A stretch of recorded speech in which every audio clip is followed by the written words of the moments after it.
कोशिश एक कहानी। नमस्कार दोस्तों।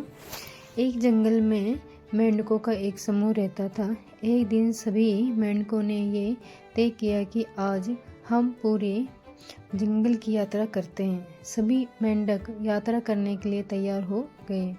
इसके बाद यात्रा करते हुए समूह में से दो मेंढक गहरे गड्ढे में गिर जाते हैं, जिसके बाद दोनों मेंढक बाहर निकलने का काफ़ी प्रयास करते हैं, लेकिन दोनों में से कोई भी बाहर नहीं निकल पाता। ये सब देखकर गड्ढे के बाहर उन दोनों मेंढकों के साथी तेज आवाज़ में चिल्ला रहे थे और आपस में बात करते हुए ये बोल रहे थे कि तुम्हारी कोशिश करना बेकार है। तुम कितनी भी कोशिश कर लो, गड्ढे से बाहर नहीं निकल पाओगे। गड्ढे में मौजूद दोनों मेंढकों में से एक मेंढक गड्ढे के बाहर सभी मेंढकों की यही बात सुन रहा था।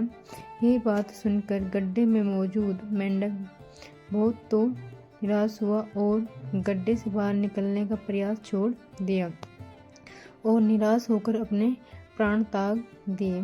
परंतु दूसरा मेंढक अभी भी पूरी तरह से गड्ढे से बाहर निकलने की कोशिश करने में लगा हुआ है और गड्ढे के बाहर मौजूद सभी मेंढक उसका मजाक बना रहे थे और हंस रहे थे।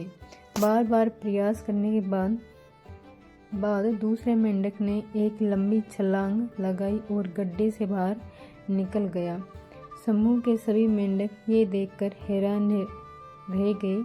जब सबने पूछा कि उसने ये कैसे किया, तो उस मेंढक ने जवाब दिया, वह बहरा है और वह बाहर निकलने की कोशिश कर रहा था कि उसे लगा बाकी सभी मेंढक उसे उत्साहित करने के लिए उछल रहे हैं। सभी को जीवन में किसी भी नकारात्मक बात नहीं सुननी चाहिए। दूसरों की नकारात्मक बातों में ध्यान देने के बजाय अगर हम सकारात्मक सोच के साथ प्रयास करें तो अपने कार्य में सफल हो सकते हैं।